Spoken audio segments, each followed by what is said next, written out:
Right now আমাকে যে ভিডিওটা করতে দেখছেন এইটা কিন্তু আমার স্মার্টফোন দিয়ে ভিডিও রেকর্ড করছি, বাট ভিডিওটা দেখছি আমি কোথায় জানেন? আমার স্মার্টফোনের ব্যাক সাইডে। আসলেই আমি ব্যাক সাইডে দেখছি, কি বিশ্বাস করলেন না? এই দেখেন, আমার স্মার্টফোনের ব্যাক সাইডে একটা এক্সট্রা ডিসপ্লে রয়েছে এবং আমি চাইলে এটাকে ডিটাচ করতে পারি এভাবে, এবং আমি চাইলে এই ডিসপ্লেটাকে এখন আলাদা অন্য কোথাও রাখতে পারি। ইন্টারেস্টিং না? জিনিসটা হচ্ছে ভ্লগমেট প্রো, বাংলাদেশে নিয়ে আসছে নিয়ার বাই গ্যাজেট। এটা ওদের নিজস্ব প্রোডাক্ট, বাট ইন্টারন্যাশনালি এবং চায়নাতে আমরা দেখছিলাম এটা প্রচুর পপুলার হয়েছিল, এবং আমি দেখার পরে ভাবছিলাম ভাই বাংলাদেশে কবে নিয়ে আসবে। তো বাংলাদেশের একটা কোম্পানি ফাইনালি এটা নিয়ে আসছে, এবং এটা আসলে আপনি আপনার অ্যান্ড্রয়েড স্মার্টফোন এবং আইফোন বোথ ডিভাইসেই ব্যবহার করতে পারবেন। মজার ব্যাপার হচ্ছে এটা কিন্তু টাচ স্ক্রিন, টাচ করে আপনি এই ডিসপ্লে থেকেই কন্ট্রোল করতে পারবেন। মেইন ক্যামেরার রেজলিউশন সবসময় বেশি থাকে, এবং আমরা সবসময় বলি মেইন ক্যামেরায় ভিডিও রেকর্ড করার জন্য, বাট যখন আপনি ফেস টু ফেস ওয়াক করতে চান তখন কিন্তু সেটা হয় না। এখন থেকে হবে খুব সহজেই। দেখুন, এতক্ষণ কিন্তু আমার আইফোনের সাথে এটা অ্যাটাচ করা ছিল, বাট রাইট নাও আমি আমার অ্যান্ড্রয়েড ডিভাইসের সাথে এটা অ্যাটাচ করে নিলাম। এখন অনেকেই বলতে পারেন ভাই আপনার ফোনের ব্যাক সাইডে তো এই যে ম্যাগনেটিক আছে, চেম্বার আছে, সো এটার কারণে লাগছে। হ্যাঁ, এইটার যে বক্সটা রয়েছে এই বক্সের ভিতরে ওরকম একটা রিং দেওয়া আছে, আপনি আপনার যে কোনো ডিভাইসে ব্যবহার করতে পারবেন। কানেক্ট করা খুবই সহজ। আপনি আপনার স্মার্টফোনের ব্লুটুথ অপশনটিতে যান এবং পেয়ে যাবেন T20B Pro। জাস্ট ওটার সাথে কানেক্ট করে নিন, এরপরে স্ক্রিন মিররিং অপশনে চলে যান এবং সাথে সাথে আপনার স্ক্রিন মিরর হয়ে যাবে।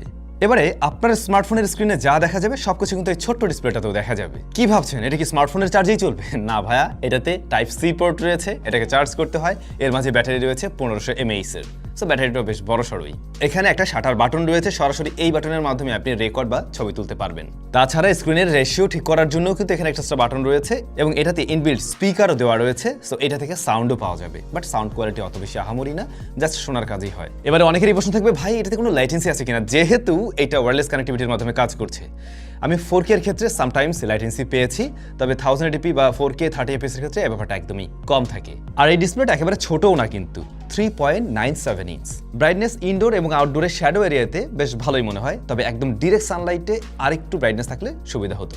তবে ভাইজান, শুধুমাত্র যে আপনি আপনার স্মার্টফোনের সাথে এখানে অ্যাটাচ করে শুধু ব্লগ করবেন ব্যাপারটা এমন না। যারা ট্রাইপডে রেখেও ভিডিও শুট করেন, সেক্ষেত্রে আপনি ট্রাইপডের সাথে স্মার্টফোনটি রেখে আপনি কিন্তু এই স্ক্রিনটা আপনার কাছাকাছি রেখেও আপনি ওখান থেকে মনিটর করতে পারছেন, এমনকি রেকর্ড অন অফ সবকিছুই করতে পারবেন। এইটা ক্রিয়েটরদের অবশ্যই কাজে লাগবে, যারা বিশেষ করে স্মার্টফোন দিয়ে শুট করেন। আমার মনে হয় তাদের জন্য এটা একটা দারুণ জিনিস। ফাইনালি এর দামটা কত? এটার দাম অ্যারাউন্ড ওইরকম 8-9 হাজার টাকার মতো, বাট রাইট নাও অফার চলছে ওদের নিয়ার বাই গ্যাজেটে, এবং ওরা দাম রেখেছে 7,000 টাকা।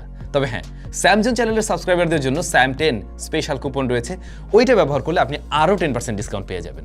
কারা অলরেডি কিনে এটা ব্যবহার করছেন কমেন্ট করে অবশ্যই জানাবেন তো। আর পার্সোনালি আমি নিজে এটা ব্যবহার করছি রাইট নাও।